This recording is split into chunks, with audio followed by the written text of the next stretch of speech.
Herkese merhabalar, EğitimTube'a hoş geldiniz. Bugün sizlere 2020'de YouTuber olmanın avantajları ve dezavantajları neler bunlardan bahsedeceğim. İsterseniz hiç vakit kaybetmeden videomuza geçelim. Aslında 2020 dediğimiz yıl YouTube'un en çok revaçta olduğu dönemlerden bir tanesi. YouTube her gün daha fazla kullanıcıya ulaşıyor, daha fazla izlenmelere ulaşıyor YouTuber'lar. Daha fazla izlenmeler, daha fazla aboneler almaya başlıyorlar ve kitle gittikçe büyüyor. Bu bir avantaj, evet, daha fazla bir kitle var, karşınızda daha fazla insan var, hitap edebileceğiniz çok fazla kesim var. Ama bunun tabii ki de bir dezavantajı da var. Çok fazla YouTuber var ve böylece siz de bu kadar YouTuber'ın arasından rahatlıkla sıyrılıp yukarı çıkamıyorsunuz. Böyle bir dezavantajımız var. Bu videomda aslında bunlardan genel olarak bahsedeceğim. İlk maddemiz bu dediğimiz şey. Yani çok fazla YouTuber'ın arasından nasıl çıkabilirsiniz? 2020'de nasıl YouTuber olabilirsiniz? Bundan bahsedeceğim. Bu kadar fazla YouTuber'ın arasından sıyrılabilmeniz için sizlerin YouTube hakkında olabildiğince bilgi sahibi olmanız lazım. Yani 2020'de YouTuber olmak için bir şekilde parlamanız lazım. Bunu nasıl yapacaksınız? Tabii ki de ilgi çekici içerikler üreterek yapacaksınız. O kadar insanın arasından ancak bu şekilde sıyrılabilirsiniz. İlgi çekici içerikler üretmeye bakarsanız çok daha faydanız olacaktır. Bu şekilde çok daha rahat yükselebileceksiniz. Aynı zamanda bizim yine en önemli maddelerimizden başlık ve küçük resim var. Başlık ve küçük resimlerinizi ilgi çekici yaparsanız videolarınız ilgi çekecektir ve o kadar belki binlerce belki milyonlarca video arasından sizin videonuz yukarı çıkacaktır. O insanların o videoların arasında ilgisini çekecektir. Bu şekilde yükselebilirsiniz. Kendinize kesinlikle bu konuda güvenin ve elinizden gelenin en iyisini yapın. 2020'de YouTuber olmanın en büyük avantajlarından bir tanesi artık YouTube hakkında her bilgiyi kolayca elde edebilmeniz aslında. Şu anda çok fazla eğitim kanalı var. Benim gibi eğitim kanallarını takip ederek bu şekilde YouTube hakkında bilgi sahibi olabilir ve bu şekilde YouTube hakkındaki her şeyi öğrenebilirsiniz. Daha önceleri hani böyle bir şeye kalkışsanız eğitim kanalları çok fazla ortada yoktu. Her konuda bilgi sahibi olamıyordunuz. Sadece YouTube'u kendiniz deneyerek öğrenebiliyordunuz. Böyle bir durum vardı. Ama şu anda çok fazla eğitim kanalı var. Eğitim kanallarını izleyerek YouTube hakkında bilgi sahibi olabilirsiniz. Rahatlıkla videolarınızı çekebilirsiniz. Bu şekilde çok büyük bir avantajınız var. Bir sonraki avantajımız şu anda insanlar YouTube'u hani kime sorsanız YouTube hakkında bir fikri vardır. Yani YouTube'un ne olduğunu biliyordur. YouTuber'lar kimlerdir bunları biliyordur.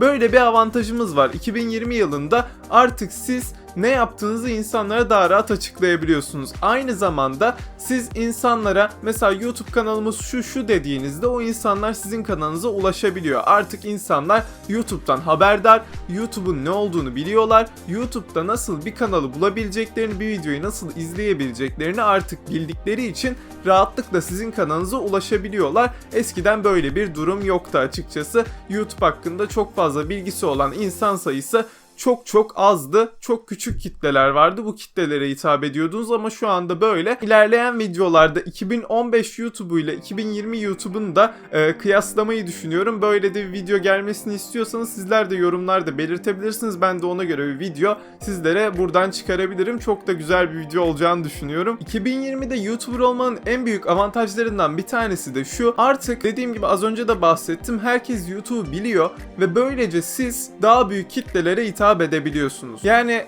bir kanal açtığınızda bu kanalınız hani çok alçaklarda kalmıyor. Yani illaki bir yükselme yakalıyorsunuz. Eğer tabii ki azimle çalışmaya, videolar üretmeye, içerikler üretmeye devam ederseniz illaki bir yerden ivme yakalayıp yukarı doğru çıkıyorsunuz. Burada hiçbir sıkıntı olmuyor. Hani eskiden düşünürseniz çok daha zordu belki bir kitle yakalamak, bir kitle oluşturmak. Şimdi en basitinden bile bir kitle oluşturabilirsiniz. Hani bu 1000 kişi olabilir, bu 10.000 kişi olabilir, 20.000 kişi olabilir, belki 1 milyon kişi olabilir, kim bilir. Hani bunu artık şöyle söyleyebiliyorum. 1000 kişi bile bir kitledir. Kendinize bir kitle böyle rahatlıkla oluşturabiliyorsunuz. Yani 1000 aboneye ulaşmak, 2000 aboneye ulaşmak, 10.000 aboneye ulaşmak artık eskisi kadar zor değil. Kitle oluşturmak artık eskisi kadar zor bir iş değil. Bu da sizin bence en büyük avantajlarınızdan bir tanesi. Kendinize küçük de olsa bir kitleyi çok kolay bir şekilde oluşturabiliyorsunuz ve insanların karşısına daha güzel, daha kaliteli içeriklerle çıkabiliyorsunuz. Böyle bir kitleniz oluştuğunda durumda bu size çok büyük motivasyon sağlayacaktır. Yeni videolar çekmenizde size çok büyük bir enerji sağlayacaktır. Bunu kesinlikle unutmayın. Her zaman aklınızda bulunsun, bir kitlenizin var olduğu, sizi izleyen insanların burada var olduğunu sakın unutmayın. 2020'de YouTuber olmanın en büyük avantajlarından bir tanesi de kategori bolluğu arkadaşlar. Şöyle geçmişe baktığınızda YouTube'da izlenen çok fazla kategori yoktu. Yani belirli kategoriler vardı. Bunlardan örnek vermek gerekirse oyun kategorisi mesela YouTube'un en üst düzey kategorilerinden bir tanesiydi. Çoğu kanal oyun kanalıydı. Böyle bir durum vardı. Ama şu an bakarsanız YouTube'da insanlar dilediğini yapabiliyor. Yani vlog kanalları var, eğlence kanalları var, oyun kanalları hala var. Eğitim kanalları var, bilgi kanalları, belgesel kanalları, bunları say bitmez. Artık öyle bir duruma geldi. Yani sayarak bir yere varamıyoruz artık. Çok fazla kategori var ve bu çok büyük bir avantaj. Yani siz hangi ilgi alanına sahipseniz o ilgi alanınızda bir kanal oluşturup bir kitle toplayabiliyorsunuz. Çünkü artık YouTube'da sadece YouTube'u takip eden insanlar yok. Çünkü artık YouTube'da bütün insanlar var. Yani her ilgi alanına sahip insanlar YouTube'u tercih ettiği, kullandığı için siz de böylece her kitleye hitap eden kategorilerde içerikler üretebiliyorsunuz. Mesela dediğim gibi geçmişe baktığımızda oyun kategorisi çok popülerdi ve YouTube'da video izleyen insanların büyük bir çoğu zaten oyun oynuyordu.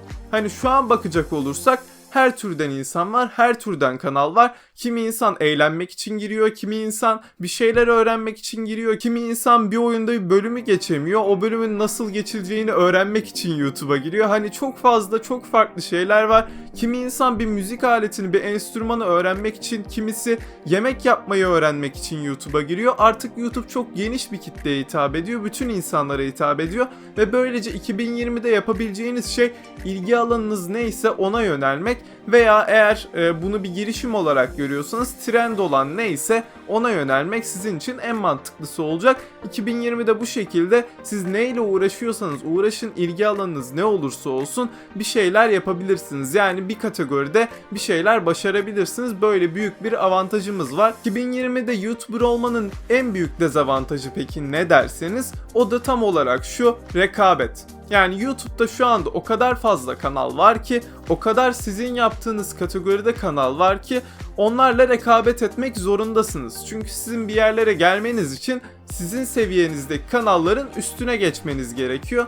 Böyle bir durumda karşınıza bir sürü kanal çıkıyor. Yani bunu saymakla bitmeyecek şekilde belki binlerce karşınızda kanal oluyor ve siz bu kanalların içinden bir şekilde bir adım yükseğe çıkmak zorundasınız. Hani böyle düşündüğümüzde çok daha uğraşmamız gerektiğini anlıyoruz. Çok daha mücadele etmemiz gerektiğini anlıyoruz.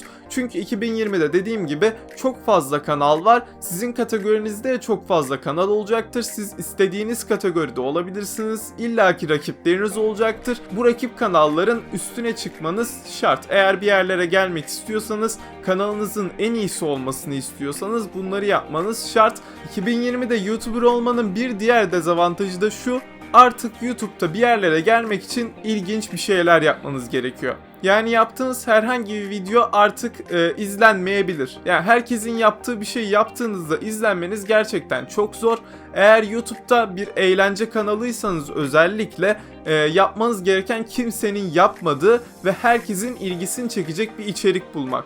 Yani şu anda YouTube'da yükselmenin en büyük anahtarı gerçekten içerik bulmak. Güzel bir içerik bulduğunuzda insanlar illaki sizi izleyecektir. Herkesin yaptığını yaparak şu an gerçekten YouTube'da bir şey başarmak pek mümkün değil. Herkesin yapmadığını düşünerek bir şeyler yapmanız gerekiyor. Tabii ki bu her kategoriyi kapsamıyor. Mesela oyun kategorisi, eğitim kategorisi, belgesel kategorisi vesaire, bunlar o kadar bu konuda ilgilendirmiyor onları. Ama vlog kanalları, eğlence kanalları ve diğer hani böyle ilginç içerikler yapılan mesela deneysel kanallar bunların hepsini kapsıyor. İlginç bir şeyler yapmadan gerçekten YouTube'da artık bir yere gelmek çok da mümkün değil. Çünkü o kadar kanal arasından bir şekilde öne çıkmanız gerekiyor. 2020'de YouTuber olmak hakkında konuştuk. Gerçekten çok fazla konu var. Hani bunlar belki de bir videoya sığmayacak konular. Ben dediğim gibi biraz da kıyas olan bir video yapmak istiyorum. Eğer öyle bir videoda isterseniz, geçmişle şu anki durum arasında bir kıyaslama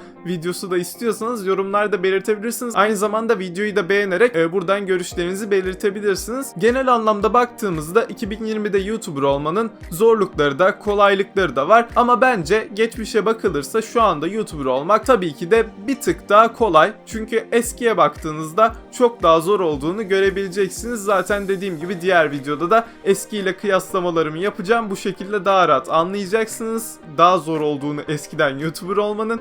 Şu anda YouTuber olmak genel manada daha kolay, daha fazla avantajınız var ve benim size tavsiyem bu avantajları değerlendirerek bir yerlere gelmeye çalışın. Bu videomuz bu kadardı. Umarım bu video sizlere yardımcı olabilmişimdir. Bir sonraki videolarda görüşmek üzere. Hoşça kalın, sağlıcakla kalın. Videoyu beğenmeyi, yorumlarda görüşlerinizi belirtmeyi, bir sonraki videolardan haberdar olmak için bildirimleri açmayı ve tabii ki kanalıma abone olmayı unutmayın. Hoşça kalın, sağlıcakla kalın.